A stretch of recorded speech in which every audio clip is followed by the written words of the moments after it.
तलाक देने का मतलब ये थोड़ी है मैं अपनी बीवी को बदनाम करूं, उसके खिलाफ उल्टी सीधी बातें करूं। मैं अपना वकील बदलूंगा। तुम उसे एडवांस दे चुके हो और वो पैसे अब वापस नहीं मिलेंगे। बेहतर है कि सब्र करो। उसने ऐसी घटिया बात सोची कैसे? उसकी हिम्मत कैसी हुई कि मेरी बीवी के खिलाफ बातें करे? उसने ये क्यों नहीं सोचा? बीवी, ये रिश्ता अब खत्म होने वाला है।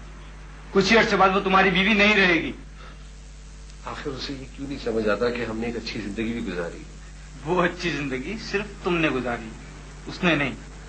और अगर समीना तुम्हें कान पकड़ के घर से बाहर नहीं निकाल देती तो तुम उसके साथ भी एक अच्छी जिंदगी गुजार रहे होते। बेटा ऐसा तुम मेरे दोस्त हो, तुम ही मेरे खिलाफ बातें कर रहे हो, तो दूसरों से क्या शिकायत? मैं जा रहा हूं। अच्छा, बैठे रहो, इतना दुखी होने की जरूरत नहीं है। ऐसा करो, हम लोगों के साथ सूप पीने चलो। हम लोग कौन? ना हो मेरी बीवी। नहीं, तुम ही जाओ, मेरा वहां क्या काम? वैसे भी वो मुझे पसंद नहीं करती, सोचेगी कि तुम्हारे खिलाफ उसे बहका रहा हूं। कुछ नहीं समझेगी। उसे पता है कि तुम जिंदगी में कोई काम ढंग से नहीं कर सकते। पहले जॉब में नाकाम थे, अब शादी में नाकाम हो। तो तुम कौन सी आइडियल शादीशुदा जिंदगी गुजार रहे हो? मुझसे पहले तो तुम्हारी तलाक हो जानी चाहिए। अगर एक और दिन तुम्हारी बीवी घर वापस ना आती ना, तो तुम तो उसकी शक्ल ही भूल गए होते।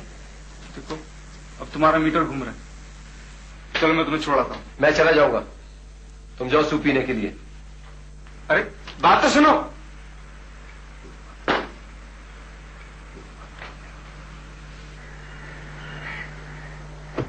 मुझे नहीं जाना स्कूल, पकड़ेंगे बैग आप। क्या हुआ है, क्यों नहीं जाना स्कूल? इनसे पूछो ना, क्या जरूरत है इरम की अम्मा को ज़ेबी के तलाक के बारे में बताने की? मुझे क्या जरूरत है बताने की? पागल हो गई है क्या? खुद ही टोल लगाती रही, यहाँ आ गई थी। मैंने तो उनसे ऐसे गोलमोल बात की कि उनके कुछ पल्ले नहीं पड़ा होगा। उनके सब पल्ले पड़ गया। उन्होंने इरम को ही बता दिया। इरम ने जाके पूरे स्कूल में मशहूर कर दिया है। अब हर एक मुझसे 10,000 सवाल पूछता है। सबसे लड़ाई हो चुकी है मेरी। मुझे समझ नहीं आती, लोग अपने काम से काम क्यों नहीं रख सकते इस दुनिया में? हर बंदे के पास बहुत फालतू टाइम पड़ा हुआ है कि दूसरों की जिंदगी में घुसता फिरे। वो जो कुछ भी हो, अब मैं स्कूल नहीं जाऊंगी। मुझे नहीं पढ़ना है अब आगे। तुम्हें वैसे ही कौन सी दिलचस्पी थी पढ़ने में? बेकार का बहाना लेके बैठ गई। चलो उठाओ बैग, अंदर जाओ, इंसान बनो। मैं कहीं नहीं जा रही।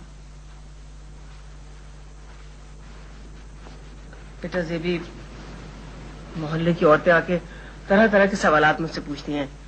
अब मैं किससे क्या छुपाऊं, क्या बताऊं? मैंने एक हल सोचा है इस मसले का। तुम ऐसा करो कि कुछ दिनों के लिए अपना माहौल बदल लो। माहौल बदलने से आपका क्या मतलब है? बेटा, तुम कुछ दिन के लिए अपनी खाला फातिमा के पास चली जाओ लाहौर। वो रोज फोन करके पूछती हैं तुम्हारे बारे में। उनका तो कभी भी कोई फोन नहीं आता है। आप ही हर रोज फोन मिला लेती हैं 8 बजे के बाद। आयशा, बाज नहीं आओगी तुम? मुझे क्या जरूरत है झूठ बोलने की? फोन का बिल आएगा तो पता चल जाएगा कौन किसको फोन करता है। आयशा, मुझे समझ नहीं आता आप क्यों चाहती हैं मैं यहाँ से चली जाऊँ? क्यों जाऊँ मैं लाहौर? बेटा सीधी सी बात, देखो तुम इस शहर से चली जाओगी, महमूद का गुस्सा ठंडा पड़ जाएगा और ये तलाक वलाक का मामला खत्म हो जाएगा, दब जाएगा। अम्मा, जब बात हमने शुरू की है तो हम इसे क्यों दबाना चाहेंगे? बेटा ज़ेबी, तलाक होना जरूरी तो नहीं है ना। ठीक है, तुम उस घर में वापस नहीं जाना चाहती, हम भी नहीं चाहते तुम वापस जाओ। बस तुम ये नोटिस वापस ले लो। नोटिस वापस लेने से क्या फर्क पड़ेगा? बात तो वहीं की वहीं रहेगी ना। मामला पुरम तरीके से हल हो जाएगा। 3-4 महीने में लोग भूल भाल जाएंगे सब बात। और महमूद तुम्हें तलाक देने पर राजी नहीं है। क्या? हाँ, वो तुम्हारे अब्बा से साफ इनकार कर। अम्मा, वो इनकार करे या इकरार, मुझे कोई फर्क नहीं पड़ता। मैं कहीं नहीं जाऊंगी, यहीं रहूंगी इसी शहर में। जो कुछ होना है वो मेरे सामने होगा। जहां तक तलाक का सवाल है, मैं नोटिस वापस नहीं लूंगी।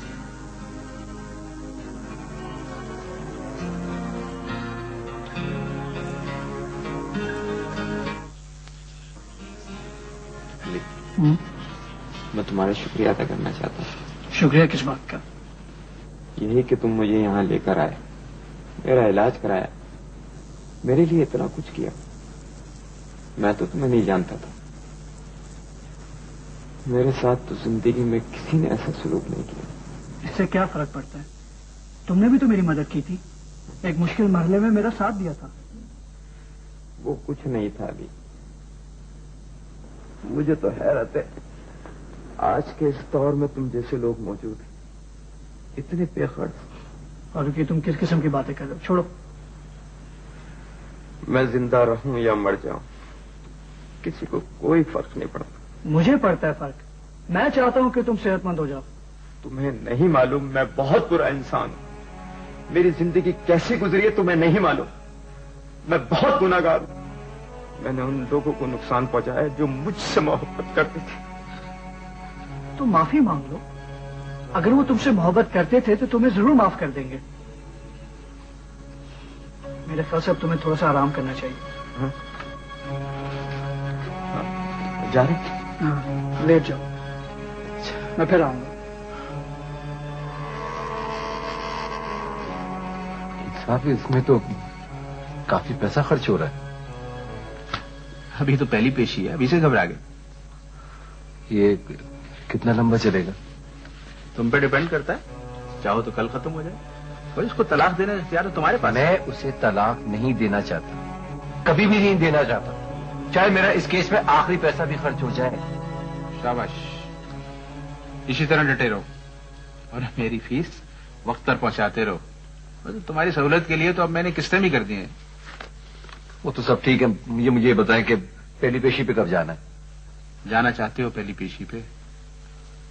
तो उसी घबराहट तो है, मगर जाना तो पड़ेगा वकील साहब।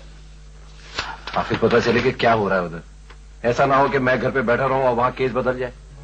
मैं ये केस जीतना चाहता हूं, बस। देखो महमूद, तुम्हारे पास उनके खिलाफ कोई सबूत भी मौजूद नहीं, ना तुम मुझसे ताउन करने पे आमादा हो। मैंने जो नुक्ते तुम्हें बताए थे, अगर उन्हें इस्तेमाल करते तो तुम्हें बहुत फायदा पहुंच सकता था। देखें, इससे हट के बात करें वकील साहब, प्लीज। इससे हट के तो यही है कि मैं तारीख पे जाऊं और अगली तारीख ले आऊं। इससे मुझे क्या फायदा होगा? तुम्हें फायदा होगा। तुम्हें यह फायदा होगा कि एक दिन उसके घर वाले आजिज आ जाएंगे और वो चाहेंगे कि इस केस का फैसला जल्द अज जल्द हो। फिर वो तुमसे कांटेक्ट करेंगे, तुम अपनी टर्म्स एंड कंडीशन पे उनसे बात कर सकते हो। तो क्या इन सब चीजों के बाद वो वापस आ जाएगी? देखो, इस मामले में कोई भी वकील कुछ नहीं कह सकता, ठीक है यार। हम तो सिर्फ समझा सकते हैं ना। तो तुम इस मामले में एक साफ सुथरा गेम खेलना चाहते हो। इन मामलात में साफ सुथरे गेम नहीं चलते हैं। अब एक ही तरीका है, या तो डर से या प्यार से उसे समझाने की कोशिश करो। अब तो दोनों चीजें बहुत मुश्किल है। एक आखिरी सवाल वकील साहब, पूछो। क्या उसे तलाक मिल सकती है? देखो महमूद, दुनिया की कोई भी अदालत किसी औरत को किसी ऐसे मर्द के साथ रहने पे मजबूर नहीं कर सकती जिसके साथ वो नहीं रहना चाहती। देखो, हम तो इसमें वक्त ले सकते हैं, वो भी सिर्फ इसलिए कि दोनों पार्टियां सोच लें, समझ लें और हो सकता है कोई रिकंसिलिएशन कर लें। हम अदालत के फैसले नहीं बदल सकते।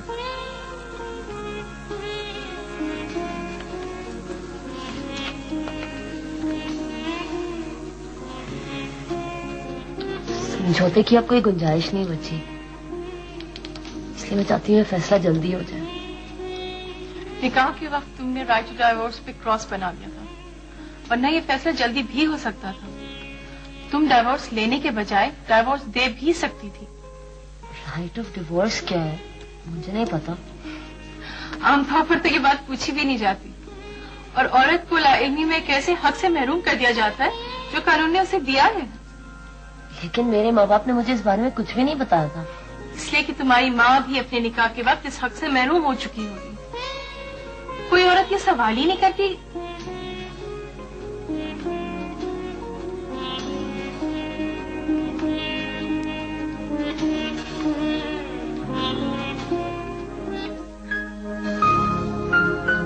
फ्रिज बनाया। तुम बिल्कुल ठीक हो, एकदम फिट और तंदुरुस्त। ये ब्लड प्रेशर भी चेक कर लो, हो सकता है इसमें कोई ऊंच नीच हो गई हो। मेरे ब्लड प्रेशर में कोई ऊंच नीच नहीं हुई, एक हफ्ते में इसमें कोई इजाफा नहीं हुआ। कोई ना कोई बीमारी तो जरूर होगी, तो कोई छोटी सी चीज ही निकाल लो।